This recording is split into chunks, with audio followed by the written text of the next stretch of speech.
আসসালামু আলাইকুম ওয়া রাহমাতুল্লাহ।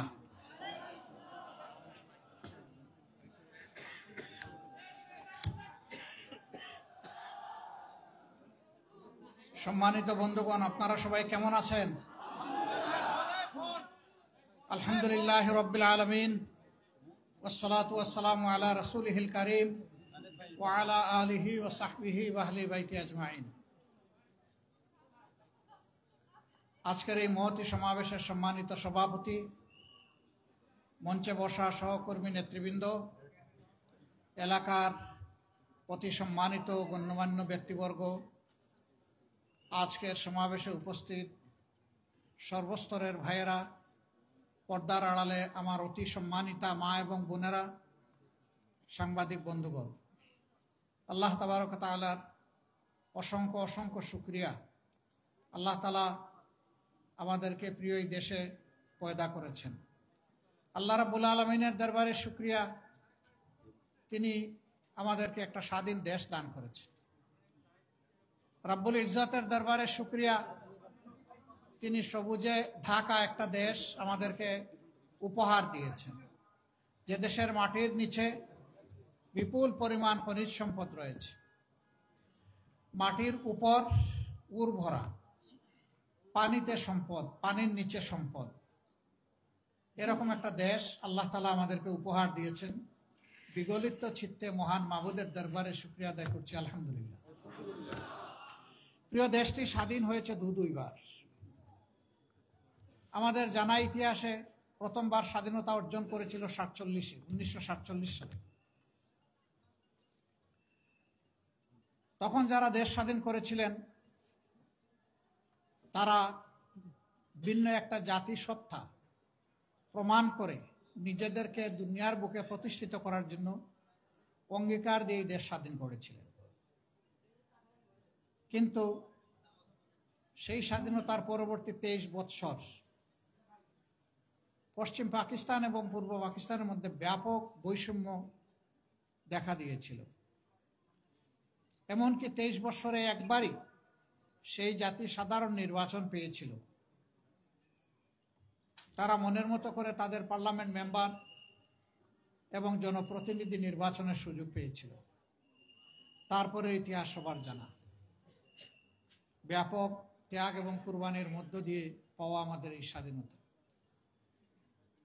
আমি ছোট মানুষটিরও বাংলাদেশের এই রক্তাক্ত স্বাধীনতায় একটু রক্তের অংশীদারিত্ব আছে। আমি শুধু একা নই, এরকম লাখো পরিবার তারা তাদের আপনজনকে সেদিন দেশের স্বাধীনতার জন্য উপহার দিয়েছিল। এগুলো নামায় ফেলতে হবে, এগুলোর ভারে আসলে নুয়ে যায়, এটা হলো সমস্যা। তারা সেদিন তাদের আপনজনকে উপহার দিয়েছিল একটি আশা নিয়ে। 1000 মাইল দূরত্ব থেকে এসে পশ্চিম পাকিস্তানের লোকেরা আমাদেরকে শোষণ করেছে। এখন আমরা নিজেদেরকে শাসন করব, আমরা শোষিত হব না। আমরা সুশাসন পাবো, ন্যায় বিচার পাবো। আমাদের জীবনে সামাজিক, রাজনৈতিক এবং অর্থনৈতিক নিরাপত্তা থাকবে। আমাদের সন্তানেরা জন্মের পরে চিকিৎসা সেবা পাবে, একটু বড় হলে তারা সুশিক্ষা পাবে, আর একটু বড় হলে তারা উপযুক্ত কাজ পাবে। সেই কাজ হাতে নিয়ে তারা দেশ গড়ায় অংশগ্রহণ করবে। এখানে এখন থেকে আমরা আর শোষিত এবং শাসক দুই শ্রেণী আমরা দেখব না। সেরকম একটা স্বপ্ন আর প্রত্যাশা নিয়ে বাংলাদেশের অভিযাত্রা শুরু হয়েছিল 1972 সালের 10 জানুয়ারি। শেখ মুজিবুর রহমান সাহেব পাকিস্তানের কারাগার থেকে মুক্ত হয়ে বাংলাদেশে ফেরার পরপরই তিনি, অকপটে বলতে গেলে বলতেই হয়, সে সময় তিনি ছিলেন জাতির অবিসংবাদিত নেতা। এদেশের 94% মানুষ তার দলের প্রতি আস্থা রেখেছিল 70-এর নির্বাচনে। আফসোস, এমন আকাশচুম্বী জনপ্রিয়তা আর মানুষের ভালোবাসা নিয়ে যিনি দেশের দায়িত্ব নিলেন, তিনি দেশটাকে সামলাতে পারলেন না। তিনি দেশ সামলাবেন কেমনে, তার দলকেই তো সামলাতে পারলেন না। এই জন্য সেই দলটির ব্যাপারে আক্ষেপ করে উনি অনেক কষ্টের কথা বলে গেছেন, যে বিশ্বে বিভিন্ন দেশ যখন স্বাধীন হয় মানুষ তারা সম্পদের খনি পায়, আমি পেয়েছি ভিন্ন খনি। কিসের খনি আমি এটা বলতে গেলাম না। সম্মানিত ভাইরা, তিনি এও বলেছিলেন, কারে নিয়ে আমি সোনার বাংলা গড়ব, ডানে বায়ে সামনে পিছনে যার দিকে তাকাই একই চেহারা দেখতে পাই। তিনি তার জীবনের মূল্য দিয়ে এর প্রায়শ্চিত্ত করেছেন। অবশ্যই এইভাবে একটি পরিবারের নিহত হওয়াকে সভ্য বিশ্বে কেউ সমর্থন করে না, কিন্তু নিয়তে যার যেরকম লেখা তাকে তো সেরকমই বরণ করতে হবে। এটাও তো ঠিক যে স্বাধীন বাংলাদেশে তাদের শাসনামলে 36,000 মানুষকে বিনা বিচারে হত্যা করা হয়েছিল, যার মধ্যে 10,000 ছিল মুক্তিযোদ্ধা, যারা কিনা দেশ শাসন করেছিল বুক চিতিয়ে লড়াই করে, তাদেরকেই মরতে হলো রক্ষী বাহিনীর হাতে। রক্ষী বাহিনীর চাবকের তো নিচের থেকে অনেকে ফিরে আসেনি, কেউ সৌভাগ্যক্রমে ফিরে এসেছে। ফিরে আসা এক দুর্বল মানুষ আমিও। আল্লাহ তাআলা কি জন্য আমাকে সেদিন বাঁচিয়ে রেখেছেন আল্লাহই ভালো জানে। অথচ আমি একটি শহীদ মুক্তিযোদ্ধা পরিবারের মানুষ, আমার কোনো অপরাধ ছিল না। আমার বিষয়টা দিয়ে আমি বিবেচনা করেছি এরকম বহু নিরপরাধ মানুষকে তারা নির্যাতন করেছে, কেউ কেউ দুনিয়া ছেড়ে চলে গেছে। আফসোস নাই, তারপরেও যদি দেশের মানুষ আমাদের জীবনের বিনিময়ে একটু শান্তি পেত, কোনো আফসোস থাকতো না। কি অবস্থা সৃষ্টি হলো, সম্ভ্রান্ত পরিবারের মানুষগুলো তাদের মেয়েগুলোকে আর কলেজ ইউনিভার্সিটিতে পাঠানো বন্ধ করে দিয়েছিল। কেন বন্ধ করে দিয়েছিল আপনারা বুঝতেই পারছেন। মানুষের জীবনের কোনো নিরাপত্তা ছিল না, সম্পদের কোনো নিরাপত্তা ছিল না, বাইরেও ছিল না, ঘরেও ছিল। অথচ 70-এর নির্বাচনের সময় আমরাই বলেছি মানুষকে, ভোট দেন নৌকায়, আপনি দরজা খুলে রাতে ঘুমাতে পারবেন। হ্যাঁ ঠিকই, মানুষ দরজা খুলে ঘুমাইছে, কিন্তু সেই দরজাটা নিজে খুলে নাই, চোর ডাকাত এসে খুলে দিয়েছে। এরপরে কি হলো বুঝলাম, তারা সব ভালো কাজ করতে পারলেন না, দফায় দফায় ক্ষমতার পালাবদল হলো, দেশের চেহারা একেবারে উন্নতি হয় নাই এটা আমি বলবো না, হয়েছে। তবে যুগের যে পরিমাণ চাহিদা ছিল আর যে পরিমাণ সম্ভাবনা ছিল তার তুলনায় কিছুই হয়। এখানে বসা অবস্থায় আপনারা কোনো গন্ধ পাচ্ছেন কিনা, আমি কিন্তু একটা গন্ধ পেয়েছি। এটা একটা সভ্য জনপদ, এটা আমার গর্বিত দেশের রাজধানী। দুনিয়ার বিভিন্ন দেশে যাওয়ার সুযোগ হয়েছে, সেখানে নগরে শহরে এরকম চলমান প্রবাহমান বহু চ্যানেল আছে, ঝর্ণা আছে, নদী আছে, খাল আছে, ড্রেন আছে, কিন্তু আপনি ড্রেনের পানিও হাতে নিয়ে দেখবেন যে মার্বেলের মতো চকচক করছে। কেন? তারাও মানুষ, আমরাও মানুষ। আমরা কেন দুর্গন্ধের সঙ্গী হব? আমরা কেন পলিউটেড ওয়াটার স্ট্রিমের সঙ্গী হয়ে দুকে দুকে মরব? হাজার রোগ কেন আমাদের দেশে এই কারণে বাসা বাঁধবে?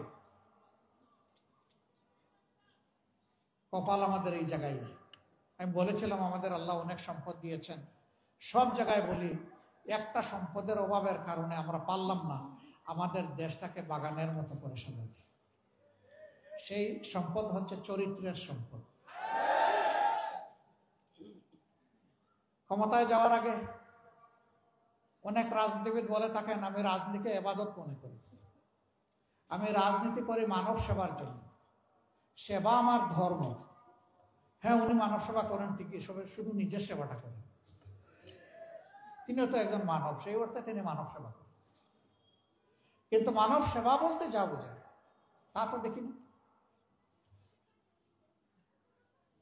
গত 15.5 বছর এদেশের মানুষ দারুণ কষ্টের মধ্য দিয়ে অতিবাহিত করেছে। আর আমাদের জন্য পরিবেশটা ছিল আরো একটু কষ্টের। জানেন সবকিছু, আমি এগুলো রিপিট করতে যাচ্ছি। আমাকে একবার একজন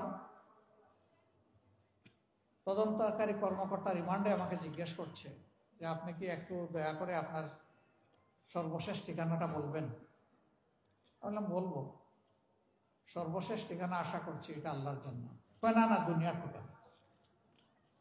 আমি বললাম যে সেটা কোনটা বলবো? কোনটা বলবেন মানে? বললাম যে আমার তো শত শত ঠিকানা আছে। স্যার আপনি অ্যারেস্ট হয়ে এরকম আমাদের সাথে মৌজ করতে পারেন? বললাম মোটেই আমি মৌজ করছি। তাইলে কিভাবে বললেন যে শত শত ঠিকানা আছে? আপনি এত ধনী? বলে আপনি কল্পনা করতে পারবেন না আমি তার চেয়ে আল্লাহর মেহেরবানি বেশি ধনী। একটু বুঝে বলবেন? আমি বললাম অবশ্যই। এই যে আপনারা আর আপনাদের সরকার, আপনাদের কারণে কোনো বাড়িতে 1 রাত, কোনো বাড়িতে 2 রাত, কোনো বাড়িতে 3 রাত, কোনো বাড়িতে 1 সপ্তাহ, কোনো বাড়িতে 2 সপ্তাহ, এরকম করে কেউই তো আমাদের বছরের পর বছর যাচ্ছে। এখন হিসাব পেয়েছেন যে আমাদের শত শত ঠিকানা কোথায়? এটা শোনার পরে বলে যে আপনার ঠিকানা আমার লাগবে না। বুঝতে পারছো যে পরবর্তী ঠিকানা তো শেষটা না, আরো কোনটা হয়ে যাবে। এইটা ছিল ভাই আমাদের কন্ডিশন। একটা স্বাধীন দেশে বসবাস করেছি, পরিবারের সদস্যদের মুখ দেখতে পারি নাই একটানা দেশে থাকা অবস্থায় 10.5 মাস। অবশ্য যখন জেলে যেতাম তখন মাসে একবার দেখার সুযোগ পেতাম, তারা আসতো আমাকে দেখতে। কিন্তু জেলের বাইরে যখন থাকতাম এটা হতো না। এখন বলবেন এটা তো আপনার উপর দিয়ে গেছে, তাতে দেশবাসীর না, আমার উপর দিয়ে যায় না, এই কোটি কোটি মানুষের উপর দিয়ে একই অবস্থা গিয়েছে। আমি একা মুসলিম ছিলাম না, বলতে গেলে গোটা দেশবাসী, গোটা সমাজই মুসলিম ছিল। তারা আমাদের সবগুলো অধিকার একে একে কেড়ে নিয়েছিলেন।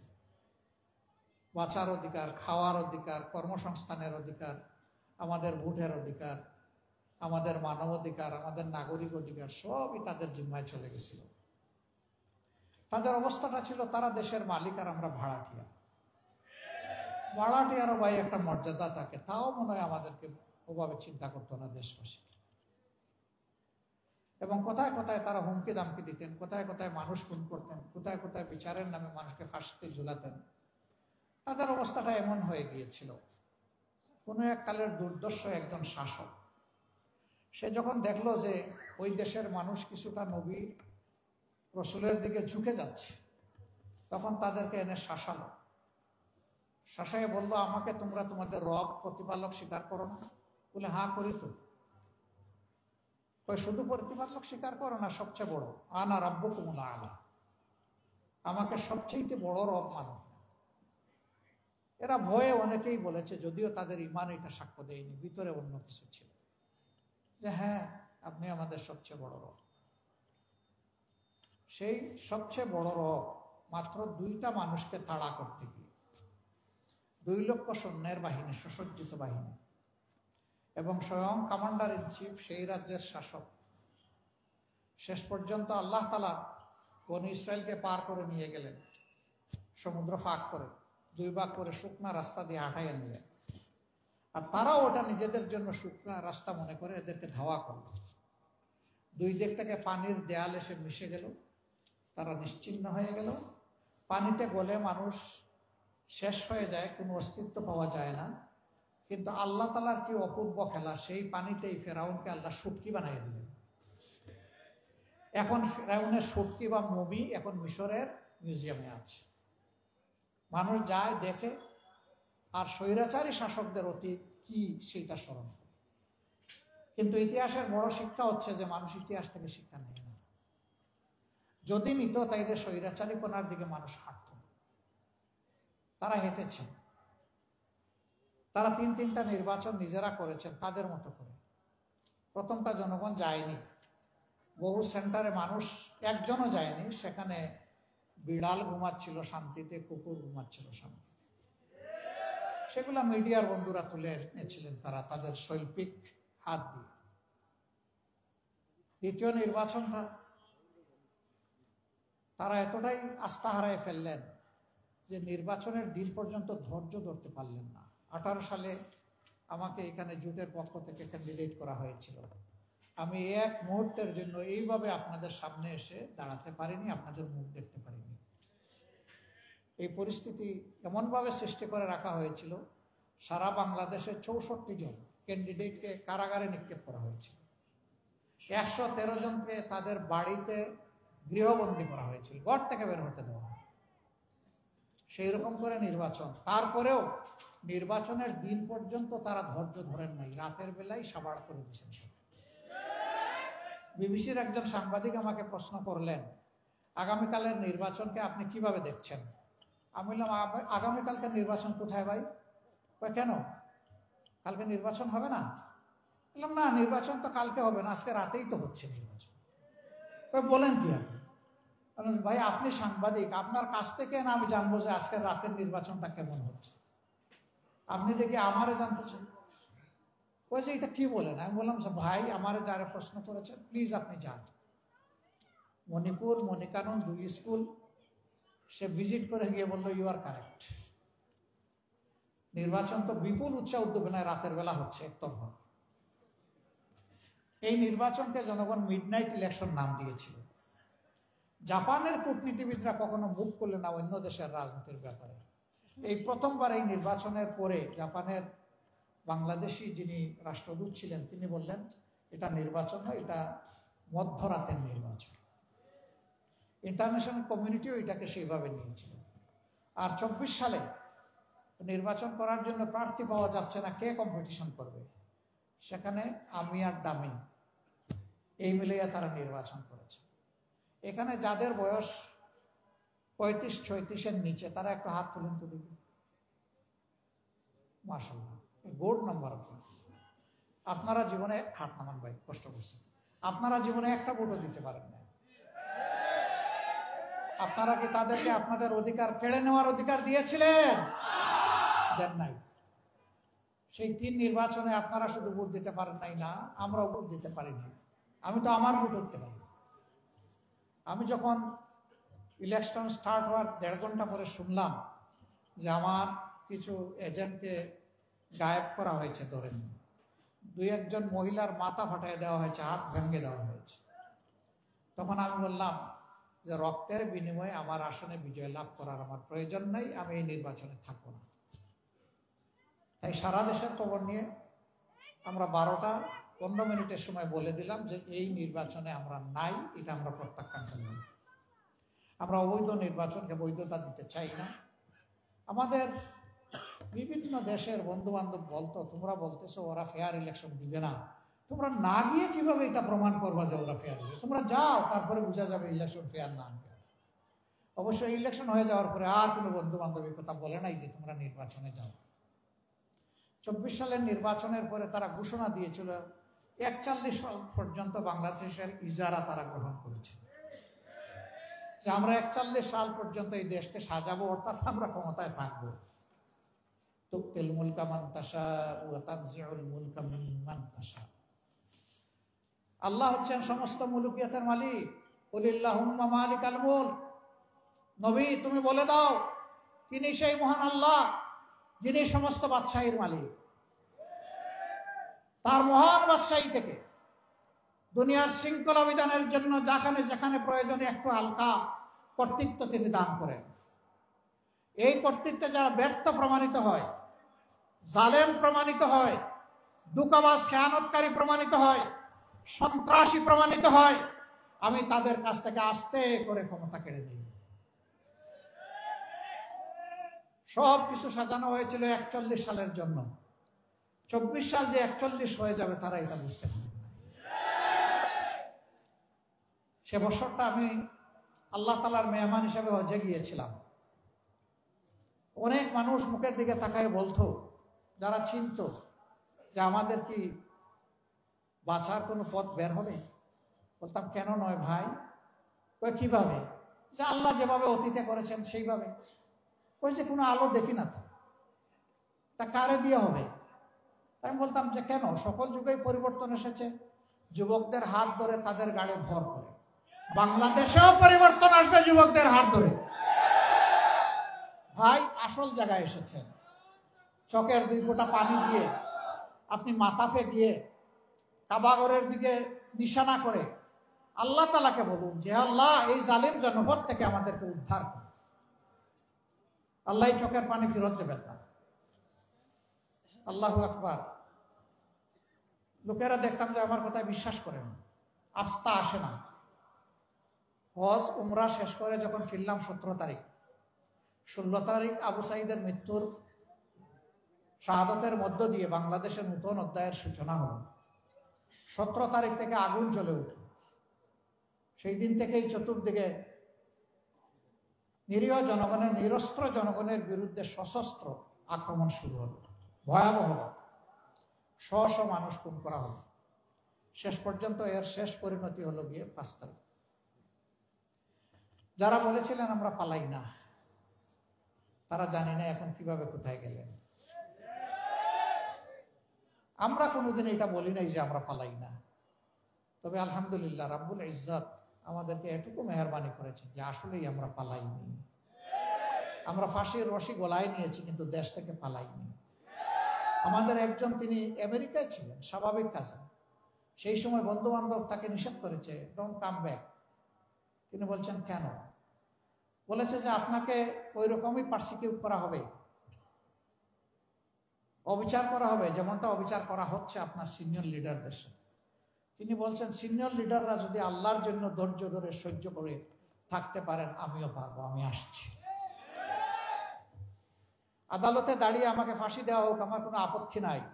আমি পলাতক হিসাবে এই বদনামের অংশ নিতে চাই না যে আমি অপরাধী।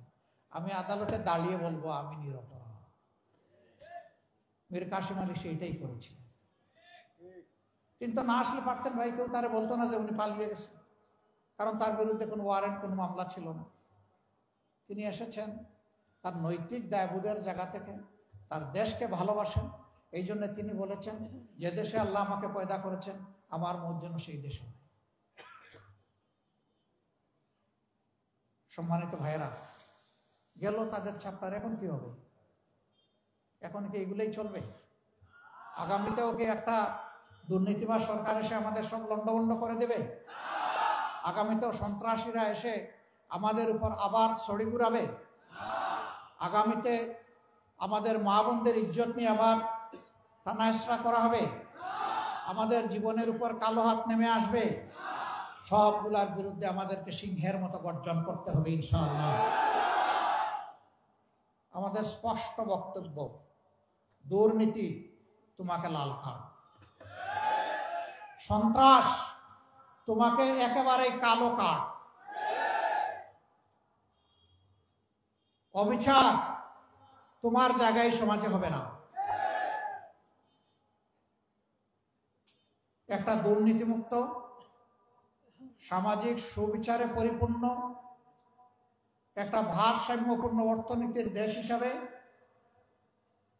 বুক চিতিয়ে যুদ্ধ করা যুবকদের হাতে তাদের মেধার মূল্যায়ন করে তাদেরকে দেশের দেশ গঠনে তাদেরকে কাজে লাগানো, সেই পরিকল্পনা নিয়ে আগাচ্ছে বাংলাদেশ জামাত ইসলামী। আমাদের অঙ্গীকার একেবারেই স্পষ্ট। আমরা শিক্ষা স্বাস্থ্যকে সবচেয়ে বেশি গুরুত্ব দেব, কারণ একটি ভালো জাতি গড়তে হলে অবশ্যই আমাদের একটা ভালো শিক্ষা ব্যবস্থা লাগবে। আমাদের শিক্ষা ব্যবস্থা ভালো নেই। একটা ভালো জাতি গড়তে হলে অবশ্যই সুস্থ সবল আমাদের সন্তানদেরকে চিকিৎসা দিয়ে গড়ে তুলতে হবে। আমাদের স্বাস্থ্য ব্যবস্থা সেরকমটা নয়, ভঙ্গুর স্বাস্থ্য ব্যবস্থা। আমাদের দ্বিতীয় অগ্রাধিকার হচ্ছে দুর্নীতির বিরুদ্ধে আমাদের লড়াই। আল্লাহ ক্ষমতায় কারে নিবে না নিবে উই ডোন্ট নো। এই অ্যালটমেন্ট আসবে ইনশাআল্লাহ আসমান থেকে।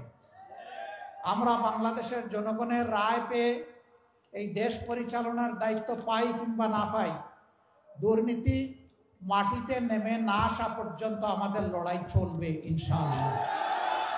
আমরা থামবো না, কেউ আমাদেরকে থামাতে পারবে না। আমাদের তৃতীয় অঙ্গীকার, সবার জন্য ন্যায় বিচার। এটার থেকে গরিব ধনী, দল ধর্ম নির্বিশেষে কেউ যেন বঞ্চিত না হয়। সবাই যেন আইনের সমান সুযোগ পায় এবং ন্যায় বিচার পায়। সামাজিক এই ন্যায় বিচার নিশ্চিত করা আমাদের চতুর্থ অগ্রাধিকার।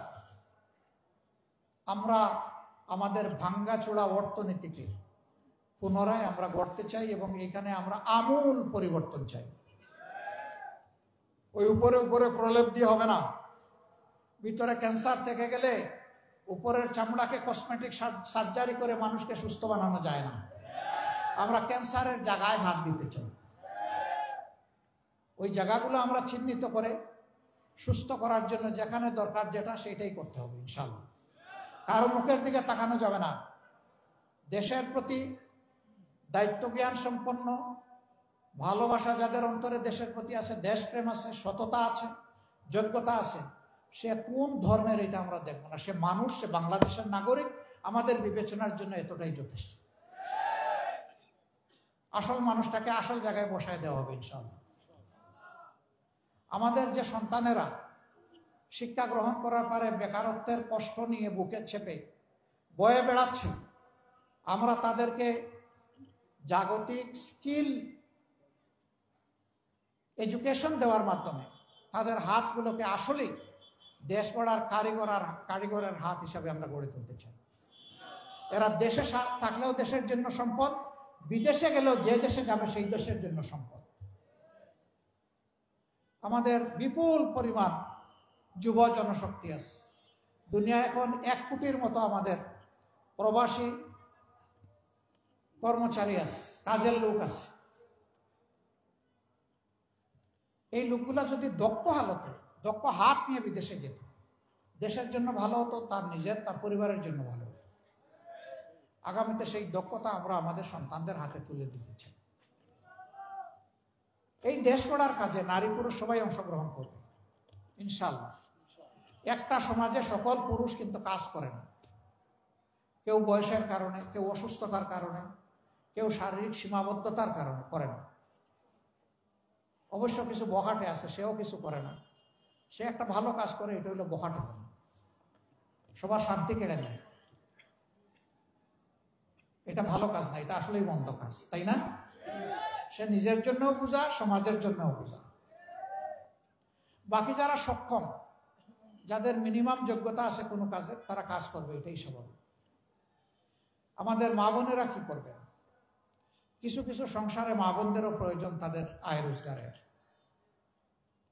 যাদের যোগ্যতা আছে এবং প্রয়োজন আছে, যোগ্যতা এবং প্রয়োজন অনুযায়ী দেশ গড়ার কাজে তারা অংশ নেবেন, এমনকি তারা সেনাবাহিনীতেও থাকবেন।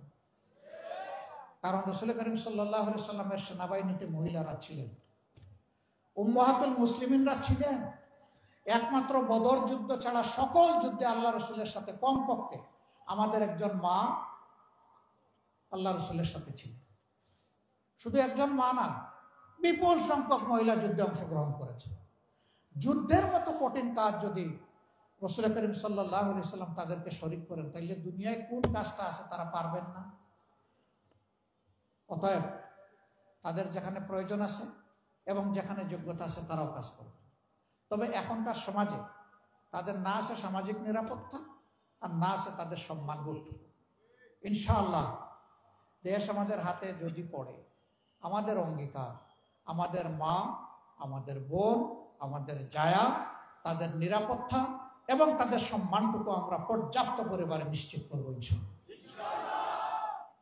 এটা গড়ে, চলাচলে, কর্মস্থলে, সব জায়গায় এটা নিশ্চিত হবে ইনশাআল্লাহ। আমরা তো ওই সমাজের জন্য কাঙ্গাল হয়ে বসে আছি যেই সমাজটা রাসূল করিম সাল্লাল্লাহু আলাইহি সাল্লামের হাতে কোরআনিক সংবিধান অনুযায়ী গড়ে উঠেছে। আর জীবনের শেষ লগ্নে জুমার খুতবায় দাঁড়িয়ে আল্লাহ রাসূল বলেছিলেন, খায়রুল কুরুনি কারনি সুম্মাল্লাযীনা ইয়ালুনাহুম সুম্মাল্লাযীনা ইয়ালুনাহুম।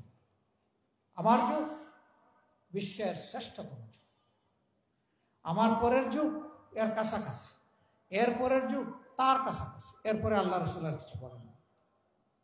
কারণ খেলাফতের নিয়ামত কতটুকুই ছিল। তিনি সাথে সাথে এটিও বলেছিলেন, বিশ্ববাসীকে এমন একটি সোনার সমাজ উপহার দিয়ে যাচ্ছে।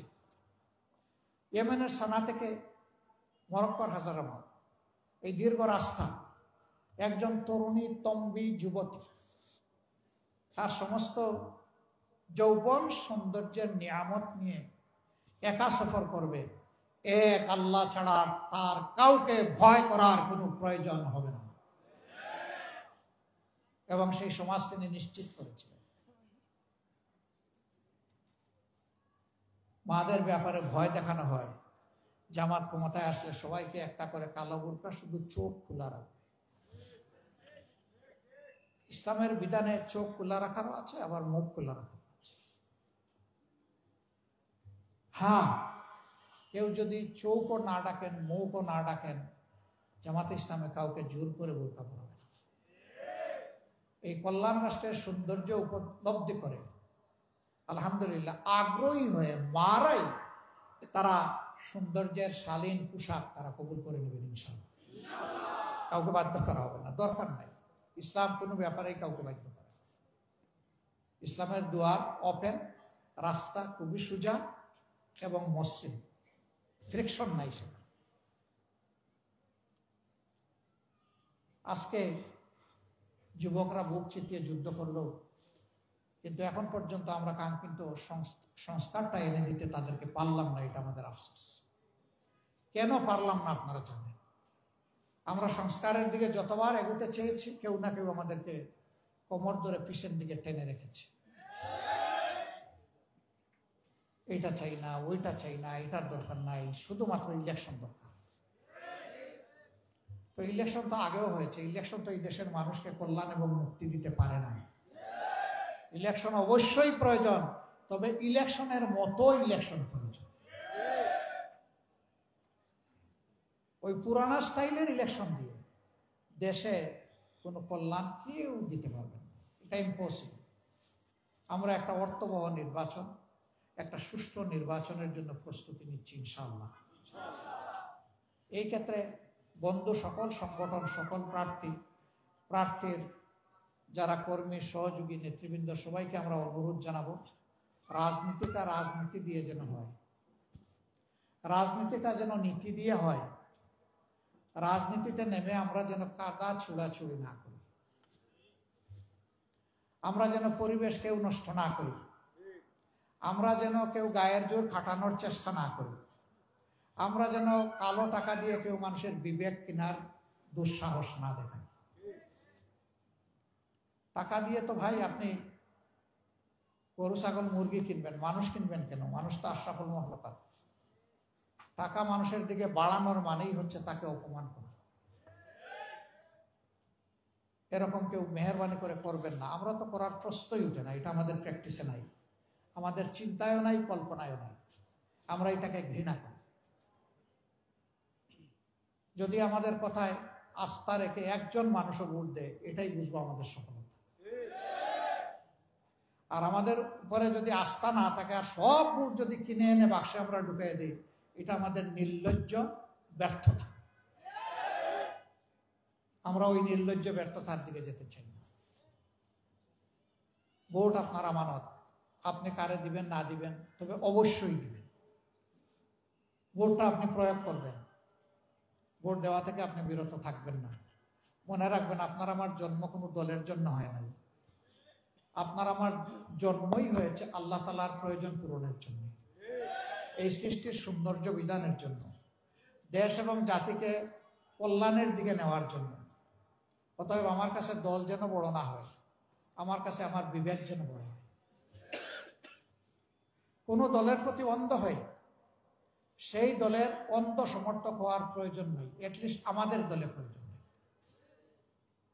যারা এই দলটাকে ভালোবাসবেন, তারা যেন কলিজা দিয়ে ভালোবাসেন। আপনার বিবেক যেন বলে যে হ্যাঁ, এই দলটা আমার ভালোবাসা পাওয়ার উপযুক্ত, তাইলে আপনি ভালোবাসবেন। আপনার বাপ দাদা, আপনার কোনো ভাই বন্ধু এই সংগঠন করতেন, শুধু এতটুকু জায়গা থেকে এই দলকে আপনি চাইলেও ভালোবাসতে পারবেন না। এই দলকে ভালোবাসতে হলে এই দলের আদর্শকে ভালোবাসতে হবে। আর আমাদের আদর্শ কোনো বানাওয়াট আদর্শ না, আমাদের আদর্শ আল্লাহ তাআলার দেওয়া যে আদর্শ, যার চাইতে শ্রেষ্ঠ কোনো আদর্শ হতে পারে না। এই জন্য আমরা আপনাদেরকে অনুরোধ করব যে আপনাদের হাত দিয়ে ব্যালটে যেন বিবেকের প্রতিফলন ঘটে। আমাদের কথাগুলো যদি ভালো লাগে আপনি নিজে আমাদের জন্য দোয়া করবেন। আপনি আপনার পরিবারের লোকদেরকে বলবেন, আপনার প্রতিবেশীদেরকে বলবেন, আপনার কর্মস্থলের সঙ্গীদেরকে বলবেন। যদি আমাদের কোনো কথা আপনার অপছন্দ হয় আমাকে বলবেন, আমরা কথা দিচ্ছি সংশোধন হব। এটা যদি কোনো বাজে কথা হয়, মন্দ কথা হয়, আমরা সংশোধন করে নেব। ভালো হলে আমাদেরকে বলবেন না, অন্যকে বলবেন। আর আমাদের কথা মন্দ হলে আমাদেরকে বলবেন। আজকের এই রাতে কষ্ট করে আপনারা এখানে এসেছেন, আপনাদের সবার প্রতি আমরা কৃতজ্ঞ। সবাই দোয়া করবেন। ফেব্রুয়ারির প্রথমার্ধে যে নির্বাচনের জন্য জাতি পিপাসার্থ হয়ে বসে আছে, এই যে জেনারেশন একটা ভোটও দিতে পারলো না, এই যে মানুষগুলো গত তিনটা নির্বাচনে ভোট কেন্দ্রে যাওয়ার কোনো গরজ অনুভব করলো না বা পরিবেশ পেল না, আগামী নির্বাচন যেন তার সব কিছুর জবাব দিতে সক্ষম হয়। একটা সুষ্ঠু নির্বাচন হোক। এই নির্বাচনের মধ্য দিয়ে যে দল আসবে আমরা তাদেরকে অভিনন্দন জানাবো। ঠিক অনুরূপভাবে আমরা যদি আল্লাহর ইচ্ছা এবং আপনাদের দোয়া ভালোবাসায় আসি, আমরা তাদের কাছেও প্রত্যাশা করব তারাও আমাদেরকে অভিনন্দন জানাবে ইনশাআল্লাহ। রাজনীতির সৌন্দর্য এইভাবে ফুটে উঠুক এবং আমাদের দেশ কল্যাণের রাজনীতির দিকে এগিয়ে যাক। অতীতের সমস্ত পচা দুর্গন্ধময় রাজনীতির কলুষিত ইতিহাস থেকে আমরা বেরিয়ে আসি। আল্লাহ তাআলা রাজনীতির একটা সোনালী ইতিহাস আগামী নির্বাচনের মধ্য দিয়ে জাতিকে রচনা করার তৌফিক দান করুন। সবার প্রতি গভীর কৃতজ্ঞতা, আন্তরিক মোবারকবাদ। আসসালামু আলাইকুম ওয়া রাহমাতুল্লাহি ওয়া বারাকাতুহু। আমি একটু ক্ষমা চেয়ে নিচ্ছি, আমি একটু ক্ষমা চেয়ে নিচ্ছি। এখন আমাদের সন্তানদের, ছোটমণিদের বার্ষিক পরীক্ষার সময় আমরা ডিসিশন নিয়েছি যে ওদের পরীক্ষা শেষ না হওয়া পর্যন্ত রাতের বেলা আমরা আর কোনো পাবলিক মিটিং করব না। এতে তাদের সামান্য বিঘ্ন ঘটলেও এটার জন্য আমরা দায়ী থাকব। আজকে যেটুকু বিঘ্ন ঘটেছে এর জন্য আমি ক্ষমা প্রার্থী, আপনাদের কাছে দোয়া প্রার্থী। আসসালামু আলাইকুম ওয়া রাহমাতুল্লাহ।